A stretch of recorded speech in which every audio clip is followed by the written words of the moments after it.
And we are witnessing today, with the advent of the new technology, that human beings have the ability to send information throughout the planet simultaneously. We have the ability to witness events here in Australia that could be happening in other parts of the world. In Europe, we could witness these events. But at the same time, we can be confused simultaneously. The whole world can be lied to at once. And they have the ability to twist around, to develop, to put together images and sounds, and to develop this story, which, although it is not true, appears to be true.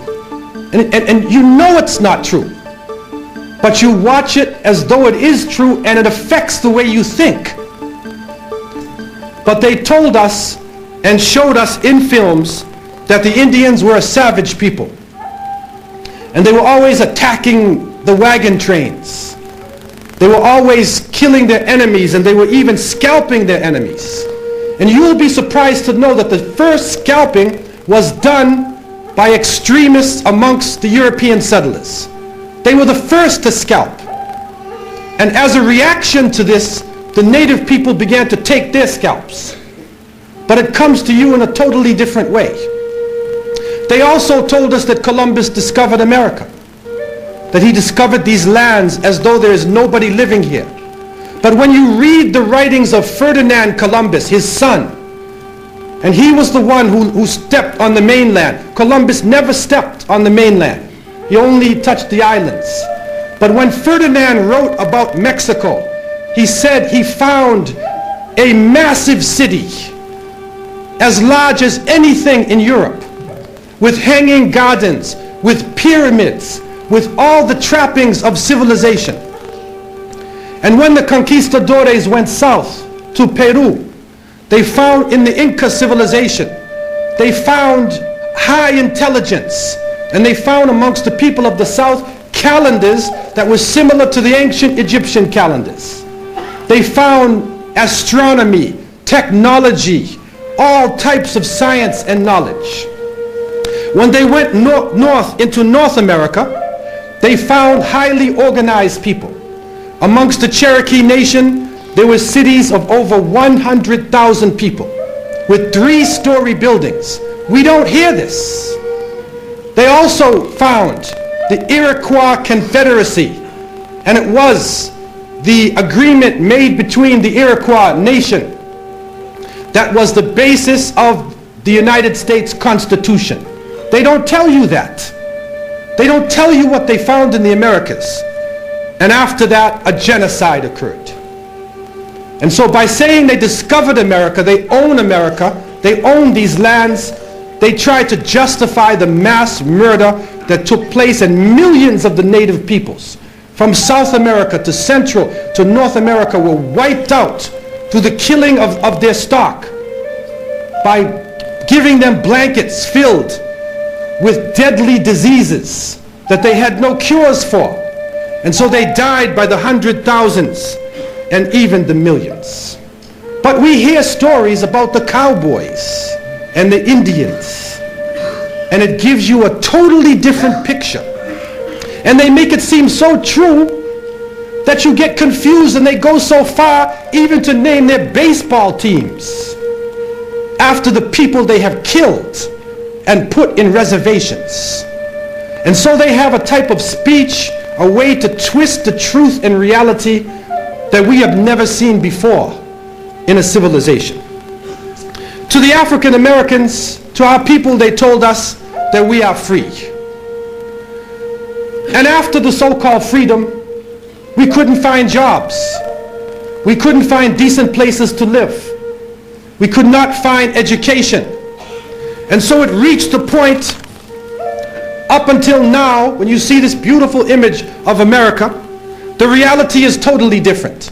And you will be surprised to know that 1 in every 4 African Americans will go to jail at one point in his life.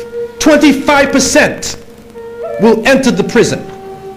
You will be surprised to know that of 8 million people who are in jail, in prisons, incarceration internationally, that 2 million people are incarcerated inside of the United States alone. There are more people in jail than there are in universities and colleges.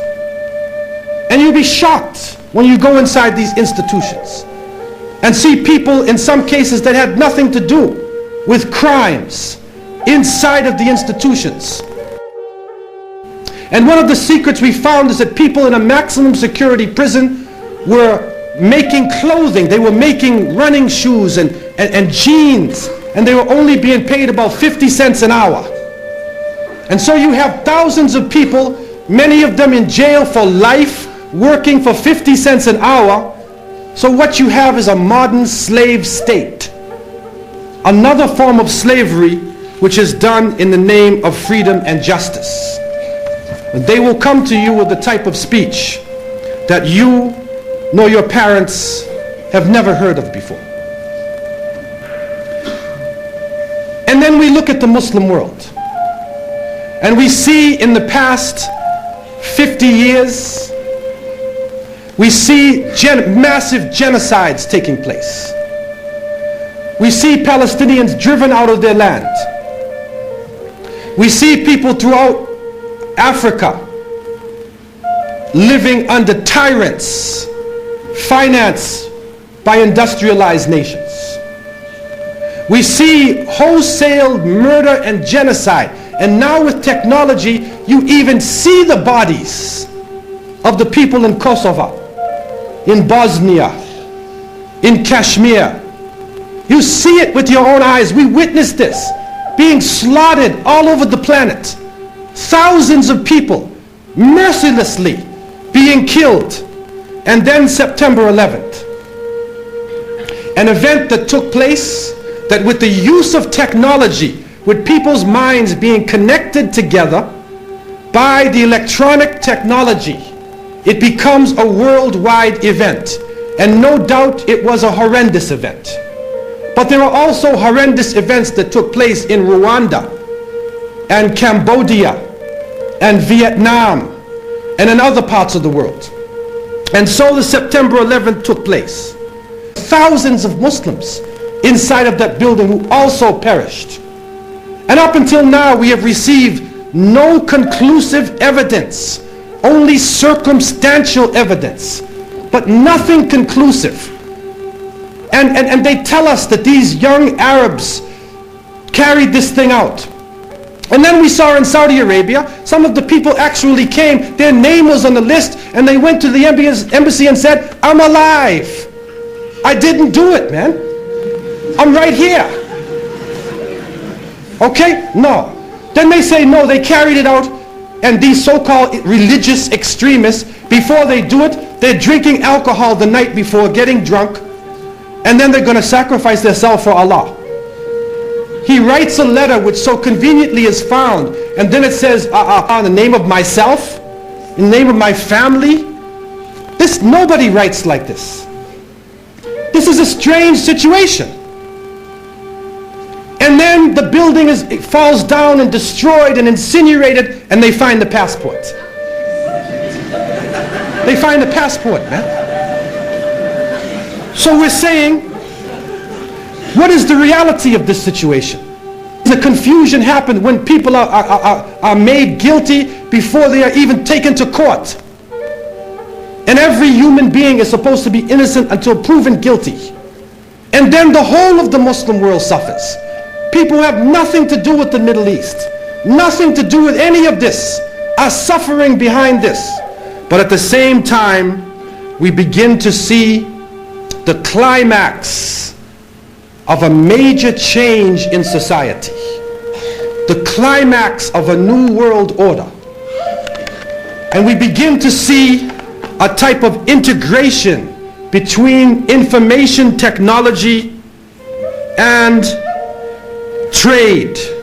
We begin to see the economy, politics, culture, and ideology being transported simultaneously from nation to nation.